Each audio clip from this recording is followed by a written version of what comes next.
दोस्तों, काफ़ी पुरानी बात है। एक घटना है और घटना 100% सच है। और ये घटना है जब जो भजन लाल जी थे वो सांसद हुआ करते।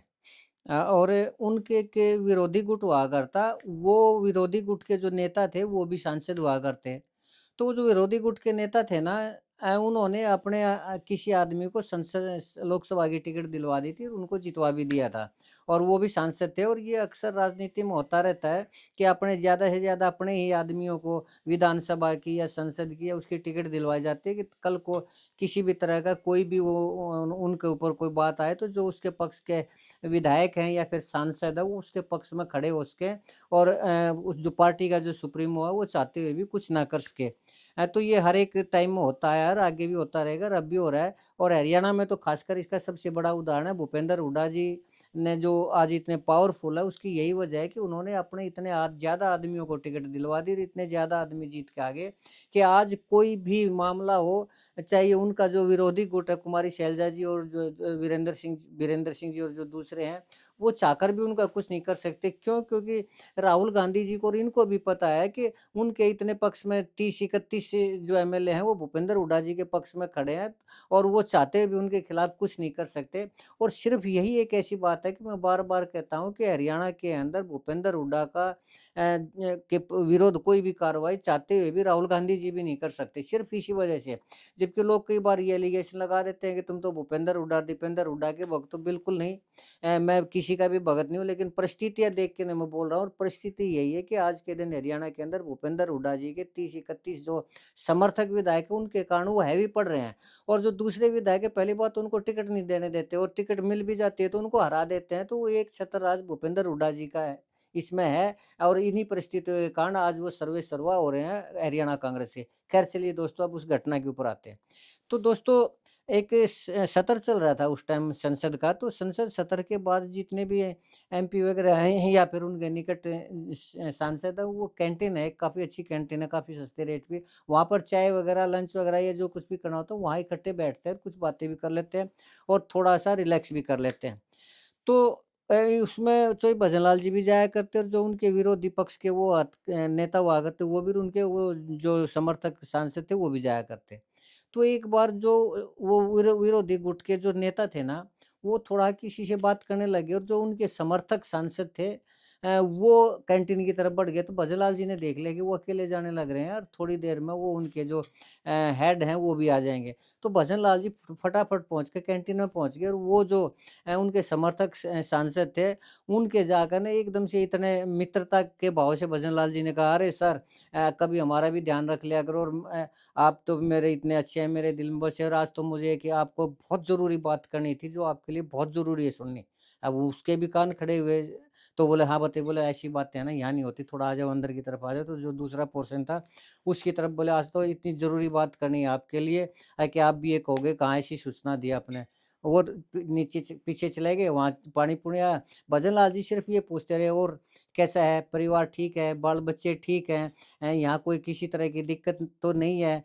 और किसी तरह की कोई दिक्कत हो तो म मेरे को वो बता देना।" मतलब बेसिर-पैर की बात करने लगे, लेकिन भजन लाल जी की नज़र थी गेट के ऊपर कि उनके जो हेड है वो किस टाइम आए। और वो थोड़ी देर में उनके जो हेड थे 5-7 मिनट में वो भी आने लगे। जैसे ही भजन लाल जी ने दिखाई दिया कि वो आ रहे हैं, उसी टाइम उठ लिया, "अच्छा चलिए कोई बात नहीं, वो ज़रूरी सूचना है, वो शायद मेरे माइंड से स्लिप हो गई, वो फिर बात करेंगे, अच्छा कोई बात नहीं।" और उसी टेबल पे ले आए और ऐसे उनके गले के अंदर हाथ डाल रहे थे जैसे इनका उनका तो चोली दामन का साथ है। लेकिन जैसे ही वो उनके जो विरोधी गुट के जो हेड थे, उन्होंने देख लिया कि भजन लाल जी मेरे समर्थक सांसद के साथ आने लग रहे हैं और गले में बाजू डाल के आने लग रहे हैं, इतनी ज़्यादा आत्मीयता के साथ आने लग रहे हैं, तो उनके माइंड में ये बात खटक गई। और जैसे उन्हें वो दिखाई दी विरोधी गुट के, एकदम से वो एक्टिंग करके भजन लाल जी, "अरे, अरे, अरे! ये क्या होगा, क्या होगा?" वो चलने लगे और फिर उनकी तरफ मुस्कुरा के, "ठीक है ना? मैंने जो कहा ठीक कहा ना?" ये कह के चले गए। बस इतना कहना था दोस्तों। वो जो टिकट जिनके कारण मिली थी, जिनके समर्थन से वो जीते थे, उनके माइंड में ये बात खटक गई कि ये तो चौधरी भजन लाल जी के साथ मिलके ना खिचड़ी पकाने लग रहे हैं और तेरा ये आने वाले टाइम में नुकसान करेंगे और ये भजन लाल जी के साथ मिल जाएँगे। उसके बाद दोस्तों उन्होंने उनका ऐसा बायकॉट किया कि न तो बाकी के टाइम में उनके साथ कोई बात की और न अगले टर्म में उनको टिकट लेने दी और यहाँ तक कि उस सांसद महोदय का करियर भी खत्म हो गया। एक बार उन्होंने कहा था कि वो मेरी सबसे बड़ी भूल थी कि मैं भजन लाल जी के साथ उठ के चला गया, नहीं जाता तो ज़्यादा बेटर रहता। ये बिल्कुल सच घटना है दोस्तों। लेकिन ये इस तरह की जो बातें ना ये राजनीति में होती रहती है। राजनीति में हमेशा छोटी-छोटी बातों का यानी राई का तो पहाड़ बनाया जाता है।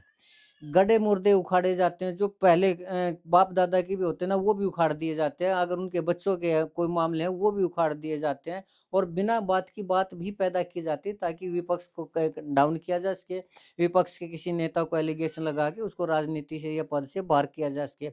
ये बहुत कॉमन बात है राजनीति में। तो आज दोस्तों एक ऐसी घटना घटी मैंने उसको देखा तो मुझे वो घटना याद आ गई भजन लाल जी वाली और ये मुझे लगता है कि ये घटना जो आने वाले टाइम में एक किसी नेता के लिए नुकसानदायक रहेगी। हालाँकि इतनी नॉर्मल घटना है ये, लेकिन मेरे हिसाब से ये नॉर्मल घटना नहीं है और आने वाले टाइम में इसका उस नेता के करियर के ऊपर प्रभाव पड़ेगा ही पड़ेगा और सिर्फ़ इसी बात को लेके पड़ेगा। आज नहीं तो चाहे 4 साल बाद जब इलेक्शन नज़दीक हो तब देख लेना इसी घटना का ज़िक्र एक बार फिर करेंगे लोग। ख़ैर दोस्तों, वो क्या घटना थी, कैसी घटना थी मैं आपको अभी बताऊँगा सारा सब कुछ। बस तब तक आपसे निवेदन है आप मेरे चैनल को सब्सक्राइब करिए। मैं बस अभी गया और अभी आया दोस्तों सिर्फ़ 5 सेकंड के अंदर।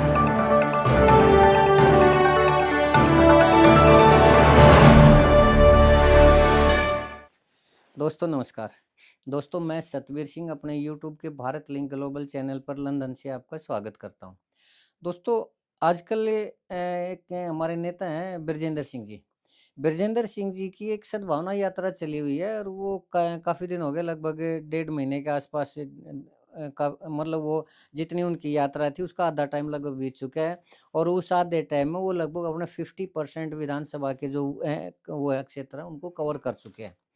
और उनकी यात्रा को समर्थन भी लोग उनको थोड़ा वो समर्थन भी दे रहे हैं, आम आदमी जो है वो समर्थन दे रहे हैं। लेकिन जो कांग्रेस की तरफ से या कांग्रेस के अध्यक्ष की तरफ से या ये कहिए कि विरोधी गुट की यानी भूपेंद्र हुड्डा गुट की तरफ से या उनके जो जिला अध्यक्ष हैं उनकी तरफ से किसी भी तरह का उनको कोई भी समर्थन नहीं मिल रहा है।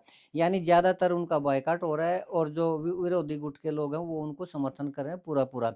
और इस यात्रा के अंदर ज़्यादातर उनके जो पिताजी हैं, चाहे बीरेंद्र सिंह जी, वो भी उनके साथ हैं और जो भी कोई फ़ंक्शन होता है, उसमें वो ज़रूर लोगों से अपील करते हैं कि बीरेंद्र सिंह का है, उनको मजबूत बनाइए, उनको ये करिए, वो करिए, मतलब काफ़ी उनकी तारीफ़ करते हैं, लोगों से उनके समर्थन माँगते हैं। ख़ैर दोस्तों, ये कोई भी पिताजी अपने बच्चे को वो करना ही करना चाह रहा है, इसमें विजेंद्र सिंह जी अब बीरेंद्र सिंह जी इतनी मेहनत करने लग रहे हैं अपने बेटे के लिए, तो निश्चित रूप से वो साधुवाद के पात्र है इस चीज़ के लिए क्योंकि अपने बच्चे के लिए हर कोई माँ-बाप वो चाहता है कि उसका करियर आगे बढ़े और राजनीति में विशेष रूप से और जो वीरेंद्र सिंह का जितना बड़ा कद है उनको हरियाणा में काफ़ी मान-सम्मान मिला हुआ है। तो उस चीज़ का वो बेनिफिट भी उठा रहे हैं। खैर दोस्तों, तो दोस्तों ये जो सद्भावना यात्रा है ना, ये एक एक सीकरी जगह का नाम है शायद वहाँ चली हुई थी, तो वहाँ पर एक चलते-चलते ये थक जाते हैं तो कहीं न कहीं वो यात्रा है ना रोकनी पड़ती है ताकि कुछ देर आराम किया जाए। इसके वहाँ पर कुछ खाने-पीने का ये इस तरह का अरेंजमेंट होता है और जो लोकल लीडर है शायद उनकी तरफ से वो होता है या फिर विजेंद्र सिंह जी की तरफ से होता होगा। लेकिन दोस्तों एक ऐसी घटना हुई कि जब वो यात्रा चलने लग रही थी ना तो वहाँ पर बीजेपी ने कैंप लगा रखा था और वो उस यात्रा के लिए लगा रखा था। और जैसे ही वो यात्रा आई और बीजेपी का कार्यालय था उसके सामने आई तो खुद विजेंद्र सिंह जी ने भी उस यात्रा को रोक दिया और वहाँ पर हलवा मिलने लग रहा था, खाना और हलवा। तो विजेंद्र सिंह जी ने बड़े चाव से वो हलवा खाया, उनके जितने भी नेता थे उन्होंने वो हलवा खाया और जो और भी उनके समर्थक थे उन्होंने बीजेपी के उस ऑफिस के सामने आराम से बैठ के न जो खाना-खूना था हलवा वगैरह था और दूसरी चीज़ें थी वो भी खाई और उसके बाद रेस्ट कर कर आगे चले गए।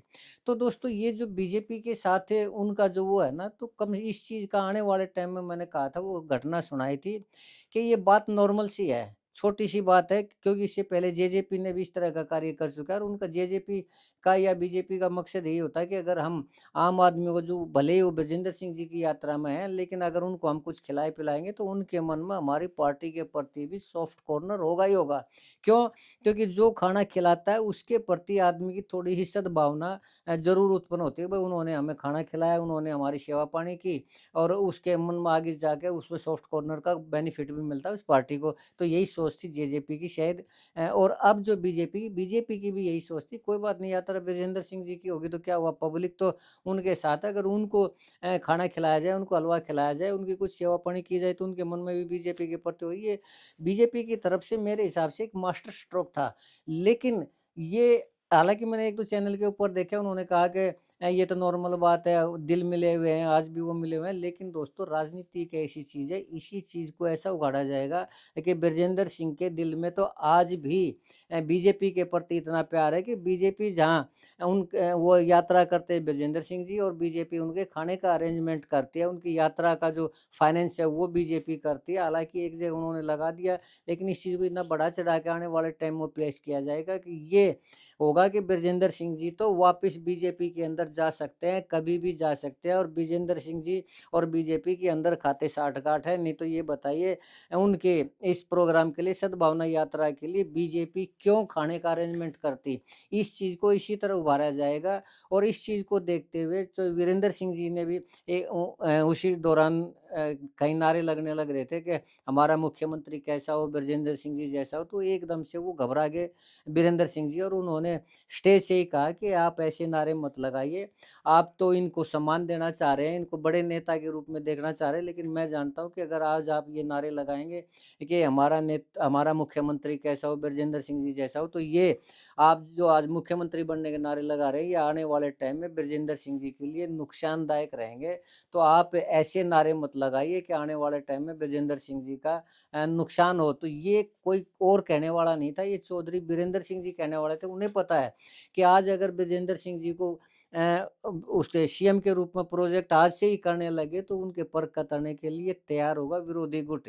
और अब उनके पास एक बहाना भी है कि इनकी यात्रा के लिए, सद्भावना यात्रा के लिए जो खाने-पीने का बंदोबस्त करती है, वो बीजेपी करने लग रही है। इसी चीज़ को, बात छोटी-सी है लेकिन इसके तिल की, छोटे से तिल को ताड़-ताड़ बनाया जाएगा। देख लेना, राई का पहाड़ एक दिन ये चीज़ बनेगी ही बनेगी।